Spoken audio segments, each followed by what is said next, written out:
What do you guys think about these forms? What do you think about Execute? Do you think that neck, it looks ridiculous? Do you love that it's super tall? I like it. What the dragon ice, or what am I saying? The grass dragon is gonna have that double weakness to ice, of course. Frisk, interesting. You can kind of item check things, which is kind of cool.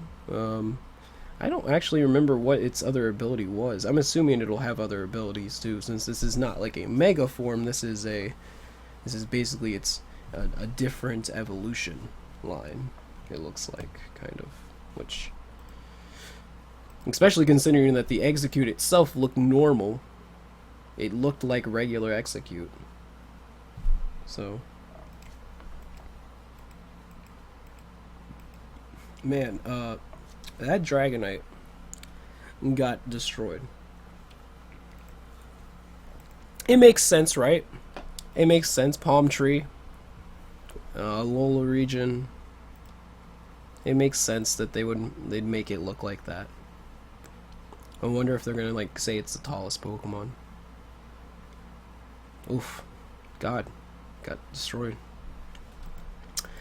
And then we got Vulpix. I think Vulpix and Ninetales, everybody's really always loved them, but what do you guys think?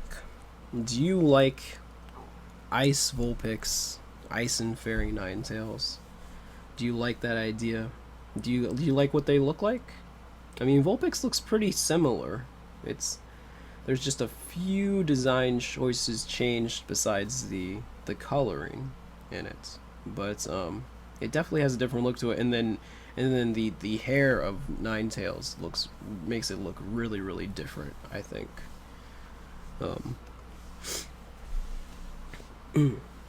That's the question. We don't really know if it would be end game or if that is basically the replacement for traditional gems, which would HM's always tied in the gems too, so that'll be interesting.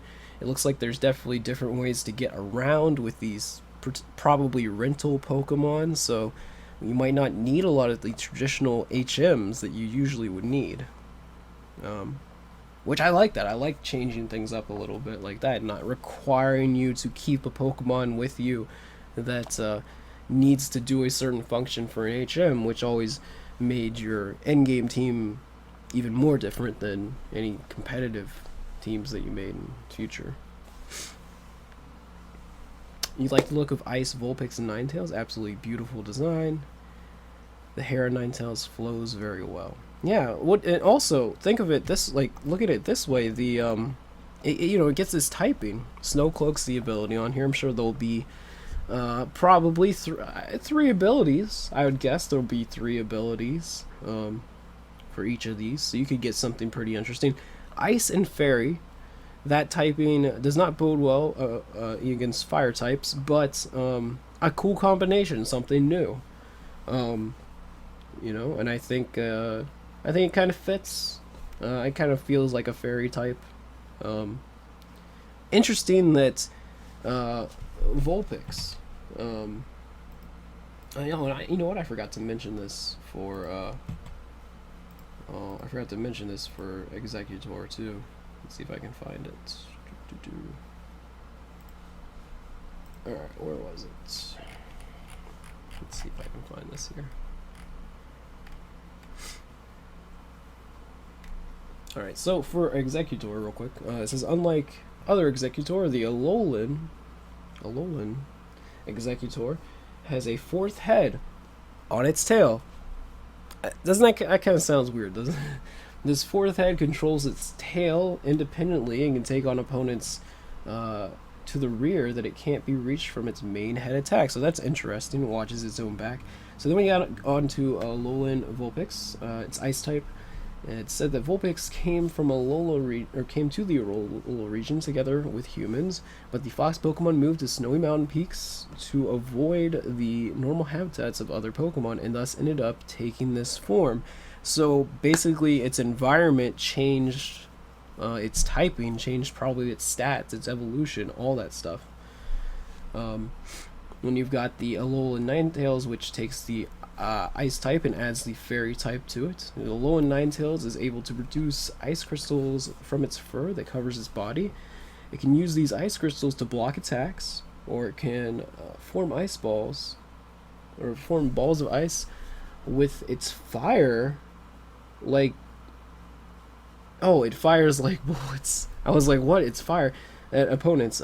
These ice missiles have enough power to pulverize a rock. So that's interesting. It's interesting that, you know, basically the environment changed the Pokemon itself. So I would say this is not condensed to these Pokemon. There will be many more. Probably I'd stick with first gen. I think that's a good idea. For them to just stick with first gen Pokemon and keep giving them new forms. Like I said, I think that it's a good strategy, and I know that it's probably not connected at all. They've been in development on this for a long time, but one of the reasons that Pokemon Go did so well is because people know first gen Pokemon, especially people who played Pokemon a long time ago and don't play it anymore. And if you want to get those people into Sun and Moon, then you need to do more stuff and have more Gen 1 Pokemon in there. That is an easy way to introduce people into the game, and I think that they could do this with a lot of Gen 1 Pokemon. I was saying before, like, I think possibly Marowak is going to have a fire type because of that the one leader has a Marowak and he specializes in fire types. Alright. And then, let's see, who else do we have? Oh, of course, we got Sandshrew and Sandslash as well. Hey, thanks for the follow, Slittle. Appreciate it.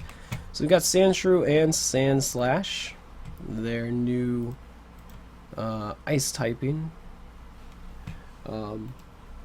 We have the Alolan Sandshrew, which is ice and steel. Sandshrew have historically lived in desert areas, but the frequent eruptions of nearby volcanoes drove them to abandon the desert and migrate to the snowy mountains where they took this form. So that's a pretty drastic change again. And then you have the Alolan Sandslash. The Alolan Sandshrew of the snowy mountains evolved into the Alolan Sandslash with its spiny backs that are covered in ice. Alolan Sandslash hide themselves in the snow where strong enemies appear, leaving only their needles exposed and ready for business. Exactly. Pug totally gets it, because yes, exactly. That is another reason that it makes sense, because I feel like potentially the Marowaks, like, learning to do the fire dances by volcanoes caused them to mutate, and maybe that's why you have a fire type Sandslash or a fire type Marowak. Especially because that guy specializes in the dances and he's a fire type. I think it makes too much sense at this point.